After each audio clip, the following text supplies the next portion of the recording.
Ni sherehe ya kipekee isiyohitaji vipaza sauti, santuri, ngoma, gitaa wala vinanda ili kupaza sauti na kupendezesha sauti zao.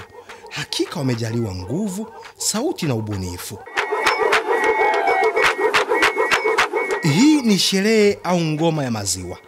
Wao wanaita shinura au ganganuga.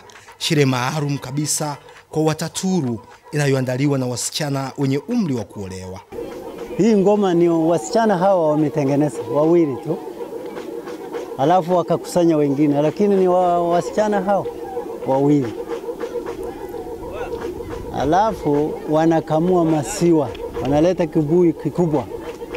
Wanakamua, imefika katikati ikajasirisia mafuta mengi. Ndio wanabeba naleta hapa, wanakusanya wengine, wanakuja kucheza ngoma. Msichana imekomaa, hata kama ikiolewa hamna shida. Ni ngoma inayochezwa katika msimu wa kiangazi cha kwanza kabisa, ambapo wadada ushukuru kwa kupata maziwa ya kutosha kutoka kwenye mifugo ya familia zao katika msimu uliopita, lakini pia huitumia fursa hiyo kucheza vyema mbele ya vijana wa kiume ambao hawajaoa. Vijana wenyewe wao huwa hapa wakitumbuiza, lakini kwa chini chini wakiangalia anayewafaa kuwa mama wa familia kwao. Wanawake wanakusanyika wenyewe, wewe unakwenda kuchagua, lakini unachagua kwa jicho tu.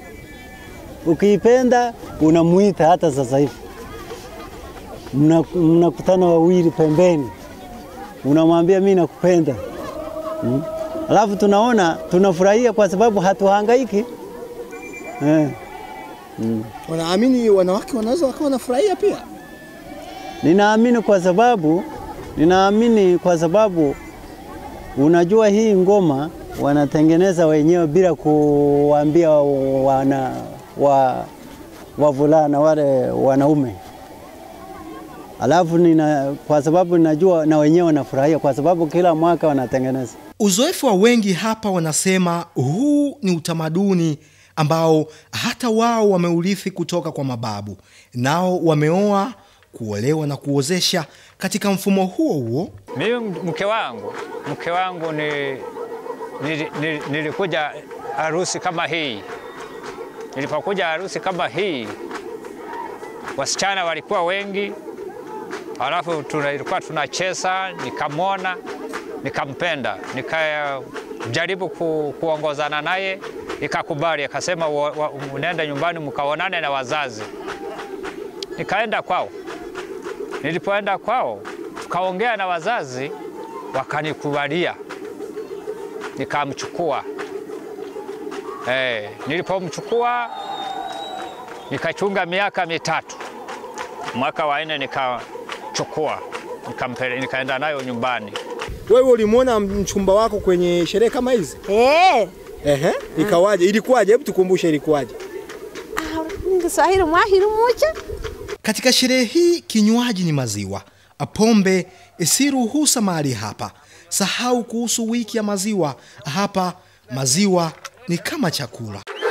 Ngoma hii ya maziwa inachezwa kwa takribani saa 24 bila kupumzika. Wenye nayo wanaamini muda huo unatosha kujiridhisha juu ya yule unayevutiwa naye. Kila anayewasili hapa, sharti la kwanza ni kupata chakula ili kuwa na nguvu ya kucheza bila kusimama, usije kudharaulika, ukaaibika na mwisho ukamkosa mke bure. Pengine kiu yako ni utamjuaje ambaye hajaolewa sasa? Njia ni rahisi, atakuwa amebeba kijifimbo kidogo tu kuashiria kuwa yuko tayari kuwa mama wa familia, huku akicheza kwa madaa. Wao sasa hivi kusomesha mtoto wa kike bado ni kitendawili kwa huku sisi, ila watoto wa kiume wanasoma, lakini mtoto wa kike bado hajaruhusiwa kabisa kusoma. Hata kama ataingia darasa la kwanza, lakini akimaliza darasa la 7, hata kama atafaulu, basi watasema ameshahama. Kuna miko mingi ambayo kwa Wataturu msichana anaweza asipate mume. Moja na ambayo ingekuwa ngumu kwa wengi ni hii hapa. Kuoa mwanamke imelala maziwa, sisi ni shida. Mwanamke alale maziwa kabla hajaolewa ni shida. Wanaolewa maziwa bado inasimama. Ni shida, hamna mwanamke ya binti ya Kitaturu paka elale maziwa hajaolewa, ni shida. Ni shida, ndio maana hata wazazi huitumia ngoma hii kuchungulia baadhi ya vigezo kwa walembo waliochaguliwa na vijana wao ili kuiepuka shida hiyo. Ikiwa kuna uchanganyaji kama hivi, lazima nitakuja kuangalia. Je, niangalia hii msichana ya fulani ni ipi, nitamuonyesha. Nikionyesha nikiona haifai, nitaenda kuambia mimi mtoto wangu nyumbani, acha huyo. Ndoa ya Kitaturu kubunjika ni kasi, haibunjiki ovyo ovyo. Zaidi ya watu 300 maeneo mbalimbali ya kata ya Mwabuzo wilayani Meatu na baadhi ya vijiji vya wilaya ya Iramba mkoani Singida ushiriki katika ngoma hii. Baadhi yao usafiri na mashuka kutoka mashariki ya mbali, na wanapochoka upumzika hapo hapo. Taifa lisilo na mila ni sawa na taifa mfu kwao. Hawataki kabisa kuitwa wafu wakingali wanatembea.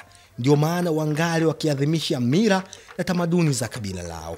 Kama tulivyoanza kwa kipenga, zinapotimia saa 24 kipenga kinapulizwa tena kuashiria tamati ya ngoma hii ya maziwa.